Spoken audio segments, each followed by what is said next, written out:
Ok, amigos do CDP Education, chegamos à última aula do módulo 3. Nessa aula vamos falar do grupo agropecuária. Esse grupo, ele tem como responsabilidade resolver aquele que provavelmente é o maior desafio desse século: alimentar um número de pessoas que cresce exponencialmente. Alguns dizem que chega a 9 bilhões, outros 10 bilhões. Façam aí o seu bolão. Eu prefiro não me arriscar. Eu acredito que a gente vai ter que alimentar 10 bilhões para cima aí, ainda nesse século, sem que para isso tenhamos que acabar de destruir todos os ambientes naturais do nosso planeta. Matas, caatinga, Mata Atlântica, as estepes, a savana e etc. Tem a sua razão de existir, tem os serviços que eles proporcionam para nós, para a nossa economia. Então esse equilíbrio entre áreas produtivas e áreas preservadas, ele é fundamental para a qualidade de vida e para a nossa economia também. E resolver essa equação não é simples e é um dever principalmente desse grupo. Então, vamos lá? Para começar a nossa conversa, eu abro com a frase de Riccardo Bacelli, um escritor italiano famoso, 8 vezes indicado ao Nobel de Literatura, e ele diz: agricultura é a arte de saber esperar. Nós aprendemos essa arte inicialmente há muito tempo atrás, mais ou menos uns 20 mil anos, quando houve a Revolução Agrícola, que eu citei lá no módulo 1, e a gente aprendeu a gerenciar o nosso capital natural. Aprendemos a produzir, a respeitar os ciclos, o tempo da natureza a nosso favor. O grande problema é que neste século o tempo da natureza está mudando muito mais rápido do que a gente imagina. Alimentado pelas mudanças climáticas, que acabam com a previsibilidade das estações do ano, das chuvas, das secas, e que faz com que, muitas vezes, os produtores agrícolas e toda a cadeia de alimentos e bebidas até a prateleira do nosso mercado sofram riscos enormes de quebras, riscos esses que podem acarretar algo que é muito mais grave do que riscos grandes de outro setor, que é a fome, é a sede, e são todos os conflitos que podem emergir de uma situação gravíssima como essa. Portanto, a relação do capital natural com esse setor não é brincadeira e vai ser levado muito a sério nos questionários setoriais do CDP e também na nossa aula aqui no módulo 3.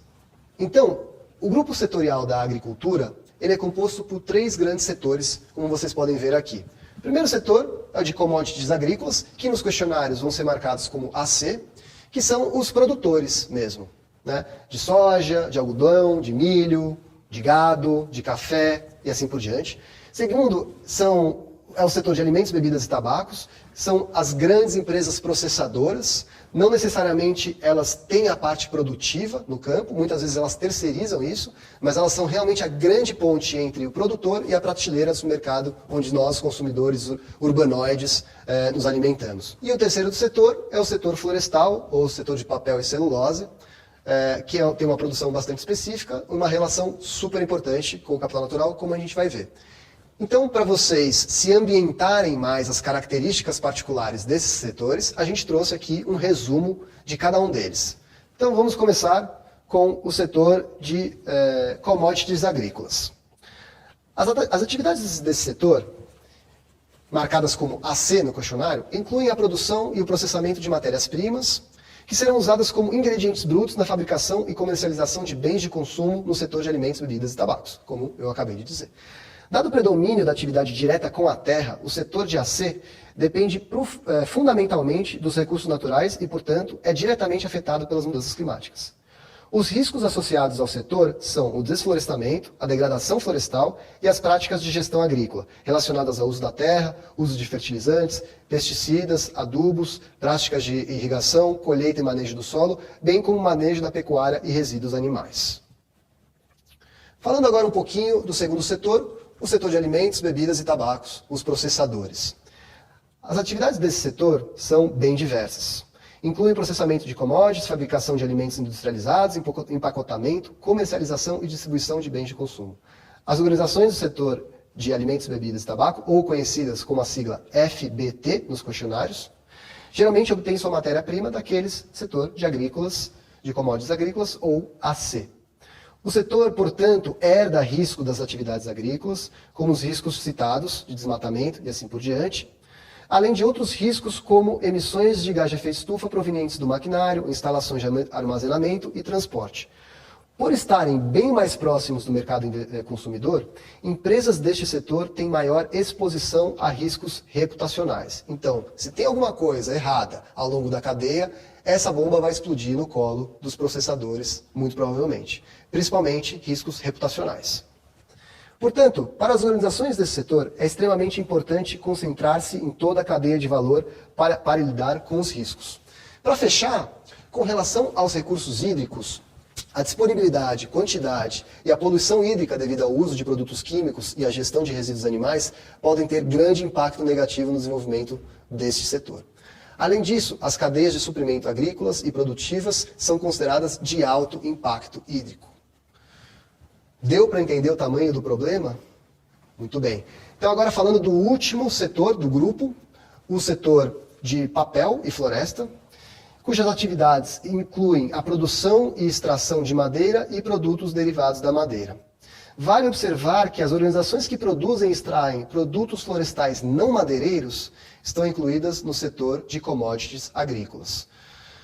São produtos como óleos vegetais, extratos, princípios ativos, entre outros. Os riscos associados ao setor de papel e floresta abrangem toda a cadeia de valor e surgem de diversas formas. Por exemplo, atividades de gestão florestal não sustentáveis, como extração ilegal de madeira, queimadas e outras práticas que possam causar desmatamento ou degradação. A utilização de madeira como biocombustível para uso de energia nas instalações, o transporte e distribuição a montante e a gestão dos resíduos das plantações e maquinário são todos também fatores de risco. Por conta deste setor específico, o grupo da agricultura, ou podemos chamar agricultura, pecuária e floresta, é o único dos 4 grupos que a gente apresentou até aqui que tem perguntas específicas em todos os questionários do CDP. O questionário clima, o questionário água e o questionário florestas. A gente vai ver isso logo na sequência. Portanto, pessoal, conhecendo agora de perto as características desse setor, eu tenho certeza que vocês vão saber me responder a relação entre eles e o capital natural com bastante informação. Esses gráficos aí, vocês já estão cansados de ver, eu vou dar só o suprassumo das informações que acho que valem ser levadas em consideração, porque tem impactos muito claros também no resultado financeiro dessas empresas.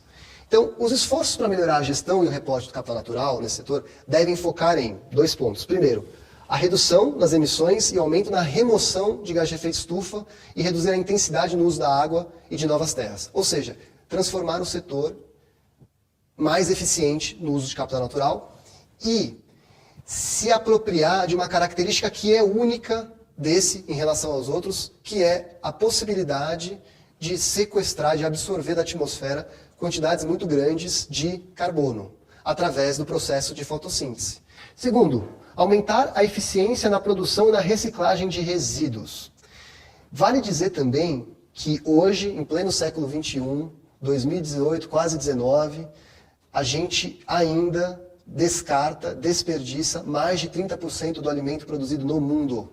Então isso é talvez o principal ponto de mudança, que é sistêmico, não depende só do produtor, não depende apenas do setor de alimentos e bebidas, tampouco do setor de papel e florestas, mas depende do transporte, depende do processamento, depende do comportamento de nós como consumidores final. Essa é uma agenda prioritária, fundamental, para a gente resolver o desafio que eu joguei na mesa logo no início do módulo, que é alimentar mais de 9 bilhões de habitantes ainda nesse século.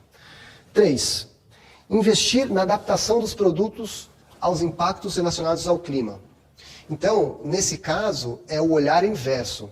É a gente entender que parte dos impactos climáticos vão acontecer e que as commodities agrícolas vão ter que se adaptar a uma nova realidade, a um novo tempo da natureza. E 4, investir no desenvolvimento de produtos, processos e serviços menos intensivos no uso de recursos naturais. Vale lembrar ou ressaltar, para ilustrar esse ponto, iniciativas que vêm tomando corpo, que é o controle biológico de pragas. É o uso de bactérias ou fungos para se controlar pragas nos cultivos agrícolas, reduzindo assim a necessidade do uso de defensivos agrícolas como os pesticidas e fungicidas. Vale lembrar também o uso de processos naturais, como o uso de leguminosas ou inoculantes, para fertilizar o solo com nitrogênio, ao invés do uso de fertilizantes nitrogenados, que demandam de uma quantidade enorme de energia para serem produzidos e que, uma vez aplicados no campo, também acabam repercutindo em grandes emissões de N2O, que é um dos principais gases de efeito estufa. Bom, turma, a essa altura, vocês já devem ter bastante clareza dos tipos de riscos dessa relação do setor agrícola com o capital natural. Mas sempre vale a pena ilustrar e fazer uma conexão com as classificações de risco e oportunidade, aquelas que a gente usou bastante no módulo 2. Então vamos lá. IBAMA multa propriedades rurais por desmatamento da caatinga no Ceará. Achei interessante, principalmente porque a gente não fala muito do desmatamento da caatinga, né? Mas é um ecossistema extremamente rico, importante e que está reduzindo bastante a sua área. Esse é um típico risco de transição reputacional.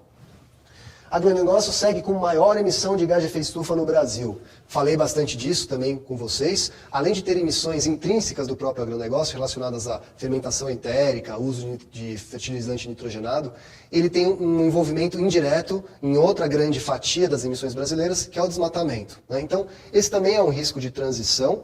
Hoje, um risco de transição apenas reputacional, mas possivelmente pode se tornar também um risco de transição legal, né? Terceira matéria que a gente trouxe para discussão: mudança de hábito dos brasileiros amplia mercado vegetariano e vegano. Isso é uma tendência global, não só no Brasil, e as empresas que produzem proteína animal precisam estar de olho. É um risco de transição, né, relacionado a um comportamento do consumidor, é um risco de transição de mercado. E a última matéria que a gente trouxe, então: seca reduz principal safra de milho do Brasil, falta de chuva preocupa. Ou seja, é um risco acarretado pelo impacto do clima na empresa. Portanto, é um risco físico, no caso aqui relacionado a um evento transitório, né, que é a seca. Então, é um risco físico crônico. Se fosse um furacão, seria um risco físico agudo, como a gente viu bastante no módulo 2. Eu só estou aqui recapitulando parte do conteúdo. Bom, mas como essas questões específicas são tratadas dentro do questionário? Para responder isso, a gente trouxe algumas perguntas para exemplificá-las e também casos de empresas que já estão internalizando esse assunto na sua tomada de decisão, gerando com isso informação de sobra para reportar para os questionários do CDP e também informação muito útil para guiar a sua tomada de decisão e a sua gestão interna. Primeira pergunta é uma pergunta que é utilizada nos 3 setores do grupo agropecuária, né, e é do questionário Clima. Você implementa práticas de gestão agrícola ou florestal em suas próprias terras com benefícios de mitigação e ou adaptação às mudanças climáticas? Então, práticas para reduzir as emissões ou prática para se adaptar a uma nova realidade? É uma pergunta bem ampla, uma pergunta qualitativa, né? A gente trouxe aí um exemplo: florestas integradas ao cultivo, o desafio brasileiro de diminuir a pegada de carbono na agricultura. Existe uma grande tendência no setor produtivo, não só no Brasil, na América Latina como um todo, de cada vez integrar mais sistemas produtivos. Então, uma grande produtora de soja passaria a produzir soja em consórcio com a pecuária. É o famoso sistema ILP, Integração Lavoura-Pecuária. Ou também existe o sistema ILPF, Integração Lavoura, Pecuária e Florestas, que é o que essa matéria está tratando.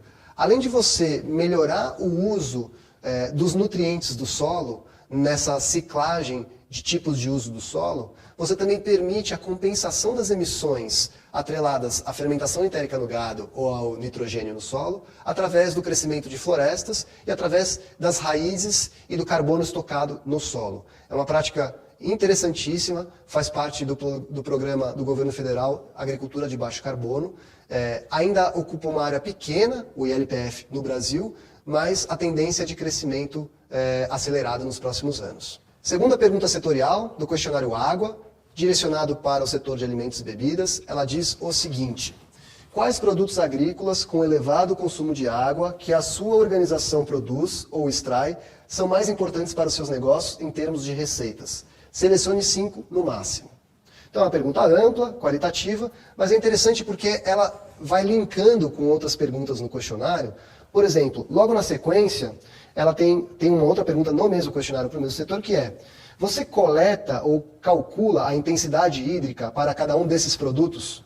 Então, o que começa como qualitativo, amplo, aos poucos vai afunilando, porque o questionário cada vez mais busca não só questões específicas, mas questões quantitativas e também questões que olham para o futuro. São 3 grandes mudanças estruturais muito importantes no questionário. E para ilustrar boas práticas, tecnologia ajuda a indústria a reduzir consumo de água. Isso tem a ver com irrigação, principalmente. Existem técnicas, uma delas foi desenvolvida inicialmente em Israel, né? É um país que está localizado em um deserto, mesmo assim tem uma produção agrícola considerável para o seu tamanho, tudo isso por conta da irrigação por gotejamento. É uma tecnologia que envolve caninhos bem finos, que passam bem no pé das plantas, e que gotejam água no ritmo perfeito para que haja uma perda mínima ou zero por evaporação. Aí, uma tecnologia simples e muito efetiva. Terceira pergunta setorial. A pergunta do questionário Florestas, então é a primeira vez no nosso módulo que a gente vê uma pergunta setorial do questionário de Florestas, direcionada para o setor florestal, né? Empresas que produzem papel, celulose e outros derivados da madeira. A sua organização possui algum projeto voltado ao reflorestamento, restauração de habitat ou proteção de habitat que não faça parte do seu ciclo de produção? Ou seja, quais são as boas práticas em termos de preservação ambiental da sua empresa? Aqui no Brasil, com o Código Florestal, é a preservação da área de preservação permanente, reservas legais, e muitas das empresas vão além, preservando áreas maiores do que a legislação exige. Um exemplo, agroflorestas se espalham pelo país, cultivos sem desmatamento. O que é a agrofloresta? A agrofloresta é a evolução dos sistemas integrados. Eu falei um pouco de LP, falei um pouco de LPF. A agrofloresta é o I, a integração de centenas, às vezes, de cultivos junto com espécies nativas, num sistema que cicla nutrientes, em que o sombreamento de uma espécie cria o ambiente ideal para outra, e tem uma série de benefícios, entre eles a recuperação da fertilidade do solo, a recuperação da biota do solo. A grande dificuldade desses sistemas ainda é o ganho de escala, mas em termos de evolução de processos produtivos, talvez seja hoje o suprassumo. Falamos dos riscos, falamos das oportunidades, apresentamos algumas perguntas setoriais, casos de boas práticas. Agora está na hora da gente falar das métricas específicas para esse grupo. Mais uma vez, a gente tem a nossa tabelinha com 3 exemplos. O primeiro deles, relacionados à água, e a descrição é o total de água retirada e total de água consumida de um dado sistema, seja uma fazenda, seja uma planta industrial produtora de papel e celulose, e a métrica, obviamente, é metros cúbicos ou litros. Emissões de gás de efeito estufa, emissões chamadas de não mecânicas de escopo 1, ou seja, emissões de processos biológicos. São emissões de metano, de nitrogênio e até de carbono relacionadas a seres vivos, desde uma bactéria no solo até uma vaca. E a métrica utilizada é tonelada de CO2 equivalente, quando a gente quer mensurar algo em absoluto, ou seja, a minha fazenda, no ano de 2010, emitiu ao todo X toneladas de CO2 equivalente. Se a gente quiser reportar em termos relativos, usa-se a métrica produtiva, né? Então, eu emiti em 2010 Y toneladas de CO2 equivalente por quilo de soja produzida, por saca de soja produzida. Ambos são métricas importantes, cada uma tem a sua utilidade. Por fim, emissões de gás de efeito estufa por uso da terra. Então, a descrição dessa métrica é a mudança no uso da terra, ou seja, desmatamento, no caso, mudanças nos estoques de carbono como resultado do uso da terra e mudança no uso da terra, por exemplo, da conversão de habitats nativos em terras agrícolas. Pessoal, o clima está mudando. Isso quer dizer que a agricultura, a pecuária, a produção de florestas, a produção de alimentos como um todo, também vai ter que mudar nesse século. Isso foi uma frase extraída de um relatório da FAO, que estima que o número mundial de habitantes vai superar 9 bilhões em 2050, assunto esse que eu venho tratando desde o início da aula, certo? Segundo o órgão, a produção mundial de alimentos precisaria aumentar 60% para assegurar equilíbrio de segurança alimentar até o fim desse século. Esse crescimento na produção de alimentos deve necessariamente colocar a preservação ambiental como uma de suas prioridades, pois os serviços ambientais são um dos pilares mais importantes da agropecuária. Sem floresta não tem chuva, sem chuva não tem produção de alimentos. Simples assim. Essa é a forma mais clara e óbvia de mostrar essa conexão entre preservação e produção.